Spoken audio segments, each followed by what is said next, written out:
Hello students, welcome to AS classes. ఈరోజు మనం 9th class biology first chapter cell it structure and functions start చేయబోతున్నాం. Okay, first of all cell అంటే ఏంటి? Cell అనేది ఒక basic unit అన్నమాట. అన్ని ఆర్గానిజమ్స్ సెల్స్తో తయారై ఉంటాయి. ఎగ్జాంపుల్కి హ్యూమన్స్, డాగ్స్, క్యాట్స్, ప్లాంట్ ఇవన్నీ కూడా సెల్స్తోనే మేడప్ అయి ఉంటాయి అన్నమాట. మామూలుగా సెల్ అనేది సెల్ మెంబ్రెయిన్తో సరౌండ్ అయి ఉంటుంది. సెల్ లోపల ఆర్గనెలిస్ ఉంటాయన్నమాట. ఆర్గనెల్స్ అనేవి అన్ని సెల్స్లో ఒకేలా ఉండవు అనమాట. Plant cell, animal cell, animal cell ఈ రెండు తీసుకున్నప్పుడు క్లోరోప్లాస్ట్ అనేది ప్లాంట్ సెల్లో ఉంటుంది, యానిమల్ సెల్లో ఉండదు. ఇలాగా కొన్ని డిఫరెన్సెస్ ఉంటాయి, కొన్ని సేమ్ కూడా ఉంటాయి. సో ఇక్కడ మనం అబ్జర్వ్ చేస్తే ఇది plant cell and animal cell అనమాట. సో ఇక్కడ ఫస్ట్ ఆర్గనెల్ ఎండోప్లాస్మిక్ రెటికులం, ఇక్కడ యానిమల్ సెల్లో ఎండోప్లాస్మిక్ రెటికులం సేమ్గా ఉంది. ఇక్కడ ఆర్గనెల్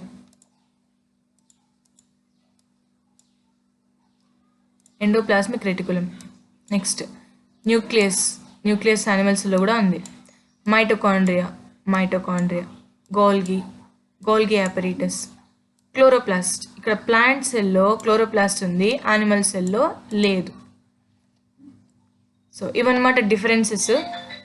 కొన్ని కామన్ ఆర్గానెల్స్ ఉన్నాయి, కొన్ని డిఫరెన్సెస్ కూడా ఉన్నాయి.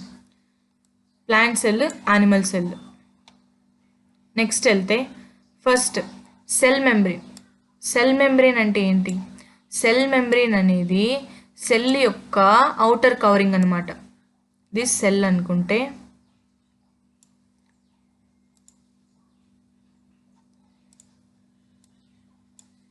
దీంట్లో మొత్తం సైటోప్లాజం ఫిల్ అయి ఉంటుంది అనమాట. ఇదంతా సైటోప్లాజం.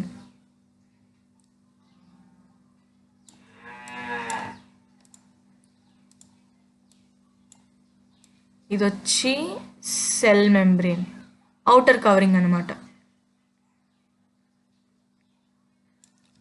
బౌండరీ లాగా సైటోప్లాజంకి.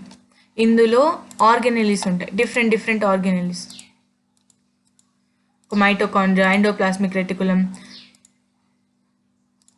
న్యూక్లియస్. ఇలా సెల్స్ అనేవి డిఫరెంట్ షేప్స్లో ఉంటాయి, అది తర్వాత చదువుకుందాం. సో ఇదన్నమాట సెల్ మెంబ్రెయిన్ అనేది outer covering. So cell membrane observe చేయడానికి ఇక్కడ ఒక యాక్టివిటీ ఇచ్చారు, అబ్జర్వింగ్ సెల్ మెంబ్రెయిన్. ఇక్కడ రియో లీఫ్ ఇచ్చారు. రియో లీఫ్ తీసుకోవాలి మనం. రియో లీఫ్ నేను ఇక్కడ మీకు చూపిస్తాను. సో ఇదన్నమాట రియో లీఫ్. ఆ రియో ప్లాంట్ అనమాట. ఇది రియో ప్లాంట్ అనమాట. రియో లీఫ్ ఒకటి తీసుకోవాలి. రియో లీఫ్ తీసుకొని ఒక సింగిల్ లీఫ్ తీసుకొని దాన్ని సింగిల్ స్ట్రోక్లో ఇలా చింపాలన్నమాట. ఇలా టేర్ చేయాలి. టేర్ చేసినప్పుడు మీకు వైట్ ట్రాన్స్పరెంట్ మెంబ్రెయిన్ లాంటిది ఒకటి వస్తుంది, షీట్ లాంటిది. ఆ షీట్ ఆ మెంబ్రెయిన్ ఏం చేయాలంటే మనం స్లైడ్ మీద పెట్టి 1 డ్రాప్ వాటర్ వేసి కవర్ స్లిప్తో కవర్ చేయాలి. కవర్ చేసి మైక్రోస్కోప్ కింద పెట్టి అబ్జర్వ్ చేయాలన్నమాట. నెక్స్ట్ ఏం చేయాలంటే మీరు సెల్ మెంబ్రెయిన్ అబ్జర్వ్ చేయడానికి సాల్ట్ సొల్యూషన్, అదే మెంబ్రెయిన్ మీద కొంచెం సాల్ట్ సొల్యూషన్ వేసి 1 to 2 డ్రాప్స్ సాల్ట్ సొల్యూషన్ వేసి కవర్ స్లిప్తో కవర్ చేసి చూడాలన్నమాట మైక్రోస్కోప్లో. మనం మైక్రోస్కోప్ కింద అబ్జర్వ్ చేస్తే ప్లాస్మా మెంబ్రెయిన్ సైటోప్లాజము ష్రింక్ అయిపోయి ఉంటుంది అన్నమాట. సో సైటోప్లాజం ఎందుకు ష్రింక్ అవుతుందంటే మీరు సాల్ట్ సొల్యూషన్ వేశాక బయట వాటర్ కాన్సన్ట్రేషన్ తక్కువగా ఉంటుంది. సెల్ లోపల కాన్సన్ట్రేషన్ ఎక్కువ ఉంటుంది. వాటర్ కాన్సన్ట్రేషన్ ఎక్కువ ఉంటుంది. బయట వాటర్ కాన్సన్ట్రేషన్ తగ్గిపోతుంది మీరు సాల్ట్ సొల్యూషన్ వేసినప్పుడు. అప్పుడేమవుతుంది, వాటర్ ఎప్పుడు హై కాన్సన్ట్రేషన్ నుంచి లో కాన్సన్ట్రేషన్కి వెళ్తుంది. ఇప్పుడు వాటర్ అనేది హై కాన్సన్ట్రేషన్ టు లో కాన్సన్ట్రేషన్ వెళ్తుంది. సో వాటర్ అనేది సెల్ నుంచి బయటకు వచ్చేస్తుంది. వాటర్ సెల్ నుంచి బయటకు వచ్చేసినప్పుడు ఏమవుతుంది, సెల్ ష్రింక్ అయిపోతుంది. ఓకే, ఇక్కడ the outer boundary of the coloured area is actually cell membrane. ఇక్కడ చెప్పాను కదా, ఔటర్ బార్డర్, సెల్ యొక్క ఔటర్ బార్డర్ అనేది సెల్ మెంబ్రెయిన్, దాన్ని ప్లాస్మా మెంబ్రెయిన్ అని కూడా అంటారు. నెక్స్ట్ ఇది ఎక్స్టర్నల్ ఎన్విరాన్మెంట్ అనమాట. ఇది ఎక్స్టర్నల్ ఎన్విరాన్మెంట్, ఇది సెల్ లోపల.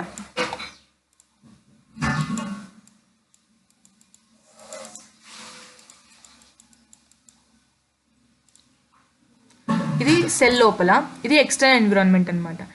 సెల్ లోపల సైటోప్లాజం ఫిల్ అయి ఉంటుంది. మొత్తం సైటోప్లాజం బ్లూ కలర్తో ఫిల్ చేస్తున్నాం కదా, ఇది మొత్తం సైటోప్లాజం అనమాట.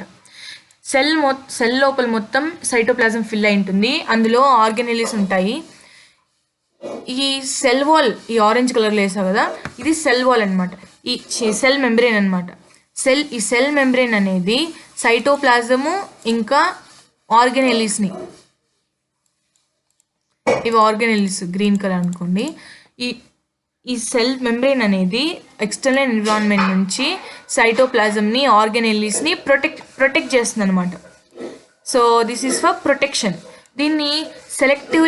దీన్ని పర్మిబుల్ మెంబ్రెయిన్ అని కూడా అంటారు. సెలెక్టివ్లీ పర్మిబుల్ మెంబ్రెయిన్, ఇక్కడ మీకు చెప్తాను. సెలెక్టివ్లీ పర్మిబుల్ మెంబ్రెయిన్, పర్మిబుల్ అంటే అలౌ చేస్తుందని, అంటే ఎక్స్టర్నల్ ఎన్విరాన్మెంట్ నుంచి సెల్కి ఏదైనా కావాలంటే సెల్ మెంబ్రెయిన్ నుంచే వెళ్ళాలి, సెల్ మెంబ్రెయిన్ నుంచే వెళ్ళాలన్నమాట. సెల్ మెంబ్రెయిన్ అనేది అలౌ చేస్తుంది. పర్మిబుల్ అంటే అలౌ చేయడం అనమాట. సెల్ మెంబ్రెయిన్ అనేది సబ్స్టెన్సెస్ని ఎక్స్టర్నల్ ఎన్విరాన్మెంట్ నుంచి లోపలికి అలౌ చేస్తుంది, కానీ కొన్ని సబ్స్టెన్సెస్ని మాత్రమే అలౌ చేస్తుంది. కాబట్టి దాన్ని సెలెక్టివ్లీ పర్మిబుల్ మెంబ్రెయిన్ అని పిలుస్తాం, సెల్ మెంబ్రెయిన్ని. ఇప్పుడు సెల్ మెంబ్రెయిన్కి 3 నేమ్స్ అయిపోయాయి. ఇక్కడ చూడండి, సెల్ మెంబ్రెయిన్, దాన్ని ప్లాస్మా మెంబ్రెయిన్ అని కూడా అంటాము, దాన్నే సెలెక్టివ్లీ పర్మిబుల్ మెంబ్రెయిన్ అని కూడా అంటాం. ఓకే, నెక్స్ట్ సెల్ వాల్కి వచ్చేద్దాం. సో సెల్ వాల్ అంటే ఏంటి? సెల్ వాల్ అనేది సెల్ మెంబ్రెయిన్ కన్నా థిక్గా ఉంటుందన్నమాట. అది ప్లాంట్ సెల్స్లో మాత్రమే ఉంటుంది, అనిమల్ సెల్స్లో మీకు సెల్ వాల్ కనిపించదు. నెక్స్ట్ సెల్ వాల్ అనేది ఇక్కడ చూడండి, సెల్ వాల్ అనేది సెల్యులోస్తో మేడప్ అయి ఉంటుంది, సెల్యులోస్తో తయారై ఉంటుంది అనమాట. సెల్యులోస్ అనేది ఒక మెటీరియల్ అనమాట. సో ఇది వచ్చి సెల్ వాల్ వచ్చేసి సెల్ మెంబ్రెయిన్ బయట ఉంటుంది. ప్లాంట్ సెల్కి అనిమల్ సెల్కి ఒక డిఫరెన్స్ ఏంటంటే, ప్లాంట్ సెల్లో సెల్ వాల్ ఉంటుంది, అనిమల్ సెల్లో సెల్ వాల్ ఉండదు. కానీ ప్లాంట్ సెల్, అనిమల్ సెల్లో సెల్ మెంబ్రెయిన్ కామన్గా ఉంటుందన్నమాట. సెల్ వాల్ ఈజ్ టఫ్గా ఉంటుంది, బట్ ఫ్లెక్సిబుల్, పోరస్ లేదు. పోరస్ అంటే ఏంటి? హోల్స్ ఉంటాయి అన్నమాట. సెల్ వాల్ అనేది ప్లాంట్ సెల్కి టఫ్నెస్ ఇస్తుంది అనమాట, అంటే షేప్ ఇస్తుంది అనమాట. సెల్ ఇలా ప్లాంట్ సెల్ చూసారు కదా మీరు, ప్లాంట్ సెల్ ఇక్కడ.